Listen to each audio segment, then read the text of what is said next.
सभी साथियों का स्वागत करता हूं अपने YouTube चैनल सुरेंद्र सिंह बोरा में। उत्तराखंड प्राथमिक शिक्षक भर्ती को लेकर के बहुत सारे कन्फ्यूजन पैदा हो रहे हैं।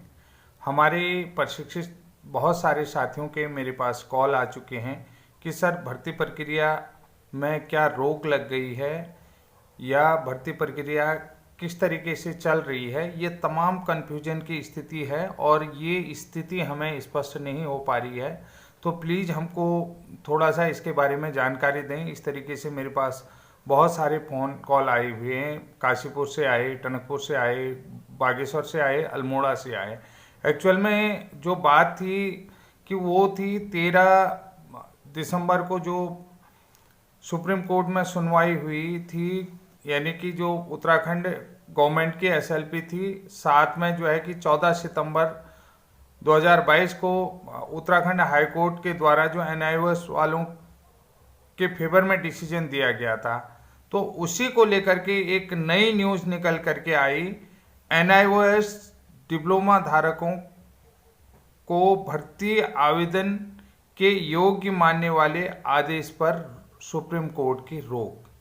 तो लोगों को लगा कि कहीं भर्ती प्रक्रिया होगी या नहीं होगी, जितनी होगी उसके आगे अब नहीं होगी करके इस तरीके की स्थिति आ गई। तो मैं यहाँ पर आप लोगों को ये स्थिति स्पष्ट कर देता हूँ।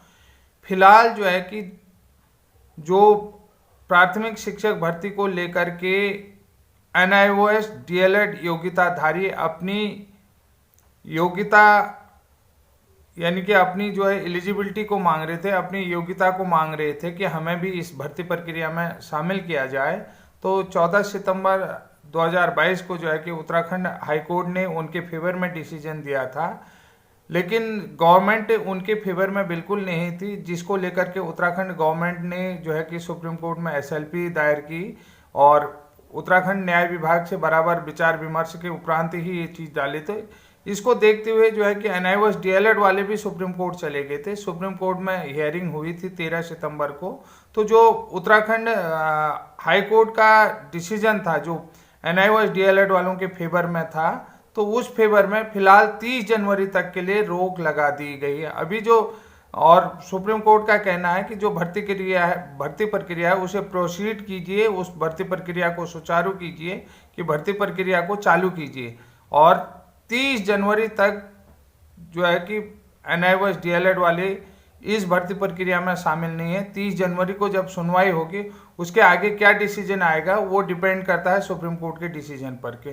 साथियों, जानकारी से आप लोग स्पष्ट हो गए होंगे कि यहाँ पर किसी भी तरीके से जो है कि बीएड वालों के लिए कन्फ्यूजन की स्थिति नहीं होनी चाहिए अभी।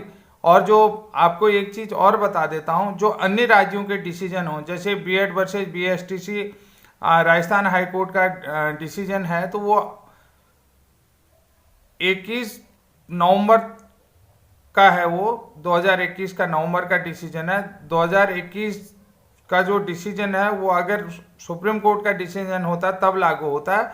अन्य राज्यों का जो भी डिसीजन होता है वो हमारे स्टेट में लागू नहीं होगा, क्योंकि हर स्टेट के अपने हाई कोर्ट हैं। क्योंकि जो है कि हर स्टेट की अपनी जो है कि एक पॉलिसी मैटर होती है, अन्य स्टेटों का जो भी डिसीजन होगा वो हमारे यहाँ लागू नहीं होगा। इसलिए मैं आपको ये चीज़ें स्पष्ट कर देता हूँ कि यहाँ पर इतना जोड़ रहा हूँ क्योंकि वीडियो में पूर्व में ही बना चुका हूँ, लेकिन जब बार बार फ़ोन आए तो ये कन्फ्यूजन को मैं दूर कर रहा हूँ। तो शायद मैं समझता हूँ कि आप लोगों का कन्फ्यूजन दूर हो चुका होगा।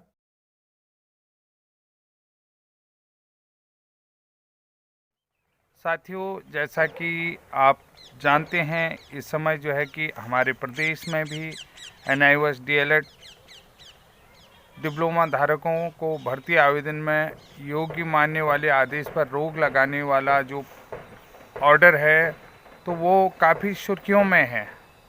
तो इसके अलावा आपने देखा होगा सुप्रीम कोर्ट में तमाम राज्यों से डिग्री और डिप्लोमाधारी एक दूसरे के आमने सामने हैं। जिस तरीके से जो है कि प्राथमिक शिक्षक भर्ती को लेकर के डिप्लोमाधारी और डिग्रीधारी एक दूसरे के विरोध में जो है कि एसएलपी दायर कर रहे हैं, आईए दायर कर रहे हैं, कोर्ट केस दायर कर रहे हैं।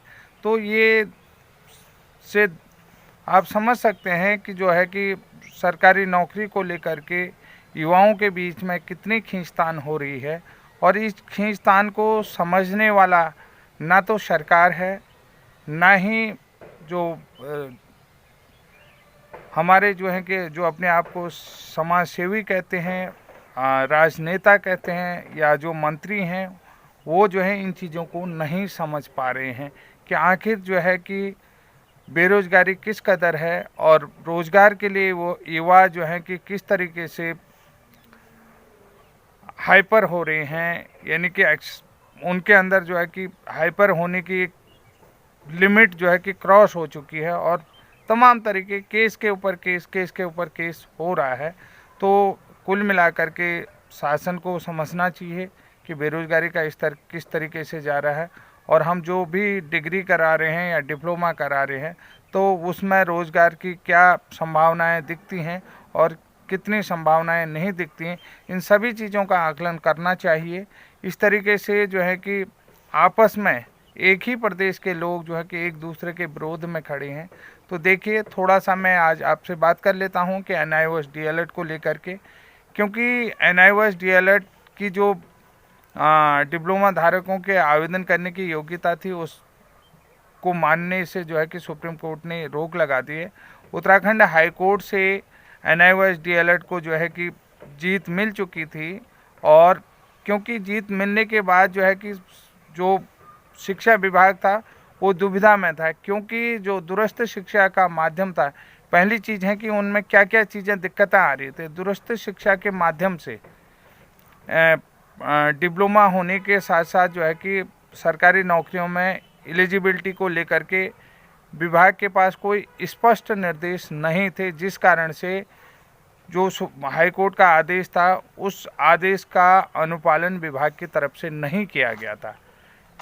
अब जब हाई कोर्ट से जो है कि वो लोग जीत चुके थे, और उन लोगों के अंदर भी इतना संयम नहीं था कि वो लोग भी रोज़गार के लिए, उन्होंने भी जो है कि काउंसलिंग के लिए बहुत जल्दी कर रहे थे, तो विभाग के पास स्पष्ट निर्देश नहीं होने के कारण से एक बड़ी दुविधा पैदा होगी। तो विभाग ने जो है कि न्याय विभाग से संपर्क करा। न्याय विभाग से मंत्रणा करने के बाद जो है कि सरकार ने जो है कि सरकार को एक स्पष्ट डिसीजन दिया गया था कि जिसको लेकर के सरकार ने सुप्रीम कोर्ट की तरफ का रुख किया, और जो है कि भर्ती में डिले किया न्याय विभाग के मंत्रणा के बाद।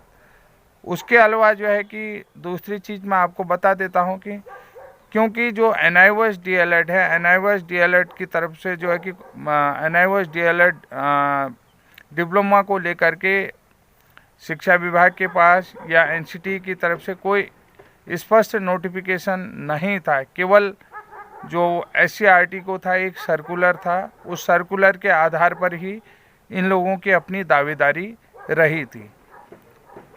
अब एक चीज़ और बता देता हूं, राज्य सरकार भी जो है कि जो तीसरा चीज़ मैं आपको बता देता हूं, NIOS DLED के पक्षधर राज्य सरकार भी नहीं थे, जिसको लेकर के राज्य सरकार SLP को लेकर के सुप्रीम कोर्ट गई। सुप्रीम कोर्ट में जा कर के जो है कि क्योंकि मुख्यमंत्री पुष्कर सिंह धामी जी ने कह दिया कि अगर ज़रूरत पड़ी तो हम SLP को वापस ले लेंगे, लेकिन जो है कि राज्य सरकार भी जो है कि NIOS DLED के पक्षधर नहीं रही। तो इस कारण से भी जो है कि तमाम तरीके की चुनौतियां रहीं। तो फिर सरकार ने जो है कि सुप्रीम कोर्ट में एक SLP दायर करी, जिसका अभी फ़िलहाल जो है कि 13 दिसंबर को सुनवाई हुई है, और फिलहाल के लिए आदेश में रोक लगा दी गई है। ये चीज़ें जो अभी 13 दिसंबर के में रोक लगाने के बाद जो है कोर्ट के मामले में अब जो है कि अगली सुनवाई जो है कि 31 जनवरी को है। और एक चीज़ आपको ये बता देता हूँ कि बहुत सारे साथियों में पहली चीज़ आपको ये स्पष्ट बता देना चाहता हूँ कि मैं किसी का भी विरोधी नहीं हूँ, ना NIOS DLED का हूँ या न ही अन्य का मैं जो है कि विरोधी हूँ। मैं सिर्फ आप लोगों को कहाँ पर क्या कमियाँ रहीं और किस कमियों के कारण कौन पक्षधर था, कौन पक्षधर नहीं था। जैसा कि आपने देखा होगा कि उत्तराखंड में जिन लोगों ने national institution of open school से 18 महीने का ओपन डिस्टेंस लर्निंग डिप्लोमा किया था, तो उन डिप्लोमा धारकों को सहायक शिक्षक भर्ती के आवेदनों में फ़िलहाल कोई विचार नहीं किया जाएगा, ये सुप्रीम कोर्ट ने कहा। और 18 महीने का NIOS DLED डिप्लोमाधारी के आवेदनों में विचार करने के लिए हाई कोर्ट ने जो है कि 14 सितंबर को जो एक आदेश दिया था कि यानी कि इनको शामिल किया जाए, 14 सितंबर को ये लोग जीत गए थे, तो उस अंतरिम आदेश में जो है कि सुप्रीम कोर्ट ने रोक लगा दी, क्योंकि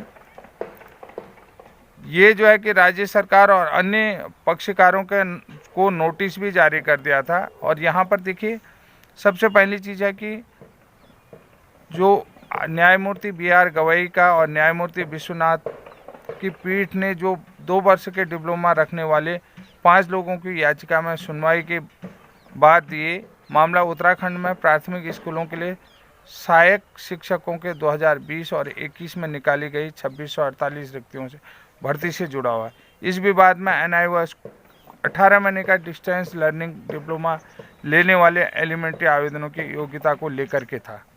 तो जैसा कि मैं आपको ये चीज़ बताता है, मैंने आपको पहले कह दिया है, क्योंकि दूरस्थ शिक्षा के बारे में स्पष्ट निर्देश नहीं थे।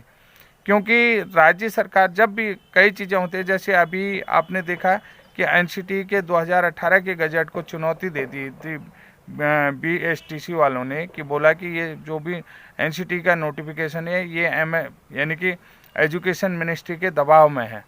तो इसी तरीके से देखिए, कई आदेश हो जाते हैं, उन पर बाद में रोक लगा दी जाती है। आपको मैं ये चीज़ बता देता हूँ कि यहाँ पर उत्तराखंड प्रदेश में जो है कि दूरस्थ शिक्षा को लेकर के कोई स्पष्ट निर्देश नहीं है। क्योंकि अगर जो भी दूरस्थ शिक्षा के माध्यम से डिप्लोमा कराएगी तो राज्य सरकार की एक विशेष परिस्थिति होती है, उस परिस्थिति के आधार पर, क्योंकि यहाँ पर राज्य सरकार की कोई परिस्थिति नहीं थी, ये जो परिस्थिति पैदा हुई थी ये RT एक्ट 2009 के तहत पैदा हुई थी। क्योंकि देखा गया था कि RT एक्ट 2009 के तहत देखा गया कि पूरे देश के विभिन्न जो है कि सरकारी और अर्ध सरकारी जो है कि गैर सहायता प्राप्त जो है कि और अशासकीय विद्यालय में तमाम अप्रशिक्षित लोग जो हैं पढ़ा रहे हैं। सवाल उन लोगों को प्रशिक्षित करने का था। यहाँ पर जो है कि ये RT एक्ट आने के बाद ही हुआ था, तो तब जो है कि इसमें किसी विशेष प्रकार के नोटिफिकेशन की ज़रूरत थी नहीं, सर्कुलर की ज़रूरत थी। तो जो सर्कुलर के आधार पर इन लोगों को प्रशिक्षित किया गया। अब यहाँ पर जो मैं आपको बता देता हूँ कि जो राज्य सरकार का जो एक विशेष डिमांड होती है, जैसे कि आपको बता देता हूँ शिक्षा मित्र हैं, शिक्षा मित्र को लेकर के, क्योंकि पहले ये जो है कि EGS आचार्य एजुकेशन गारंटी स्कीम के तहत इन लोगों को रखा गया। बाद में सरकार ने देखा कि हमारे जो उत्तराखंड नया राज्य होता है और इनके पास इतने पर्याप्त जो है कि प्रशिक्षण संस्थान नहीं थे, तो इन्होंने केंद्र सरकार को, शिक्षा मंत्रालय भारत सरकार को लिखा कि हमें जो है कि B.Ed वालों को यानी कि जो और किसी प्राइवेट संस्था से शिक्षकों को हायर करने की अनुमति दी जाए। उन्होंने B.Ed वालों को नहीं और अप्रशिक्षित लोगों को लिया, उनको बाद में 5 साल का समय दिया गया। क्योंकि अगर हम उन लोगों को टीचर के रूप में कंसीडर करेंगे तो टीचर के रूप में कंसीडर करने से पूर्व इनके पास कंप्लीट जो एक शिक्षक के लिए न्यूनतम योग्यता होती है वो योग्यता उनके पास होनी चाहिए। तो इसलिए जो है कि जो शिक्षा मित्रों को 5 साल का समय दिया गया, तो वो समय पर बढ़ता भी गया। तो ये बहुत सारी जानकारियां हैं। आप लोग सोचते हो कि मैं आप लोगों के विरोध में बोलता हूं, आप लोगों के विरोध में कतई नहीं बोलता हूं, लेकिन कुछ चीज़ें जो होती कि समझने की होती हैं कि एक मैच्योरिटी का लेवल होता है। जल्दीबाजी में कोई चीज़ नहीं होता है। जब धीरे धीरे चीज़ें क्या है, धीरे धीरे अनुभव से सीखी जाती है। जब आदमी का जो है कि मैच्योरिटी लेवल उतना आ जाता है और अनुभव का स्तर उतना आ जाता है तो आदमी उतना गंभीर हो जाता है, चीज़ों को समझने लग जाता है। यही चीज़ें जो है कि देखी जा सकती हैं और इन्हीं चीज़ों के आधार पर तमाम तरीके जो है कि अब बातें जो है कि नहीं उलझती हैं और सीधा सीधा उसका समाधान होता है। मैं भी चाहता हूं कि चीज़ें उलझन ना और जिन लोगों को भी रोज़गार मिलना है उन लोगों को रोज़गार मिले। तो साथियों, आज आप लोगों को मेरी जानकारी कैसे लगी? डिप्लोमाधारी जो भी साथी हैं वो नाराज़ न हों, क्योंकि हम जो भी जानकारी मैं अपने स्तर से देता हूं तो बिल्कुल सटीक देता हूं। जैसे सुप्रीम कोर्ट को लेकर के भी मैंने जानकारी दी थी बिशन सिंह जी के साथ, व्यक्तिगत टेलीफोन बातचीत में मैंने उनको शेयर किया था कि ऐसा होने वाला है।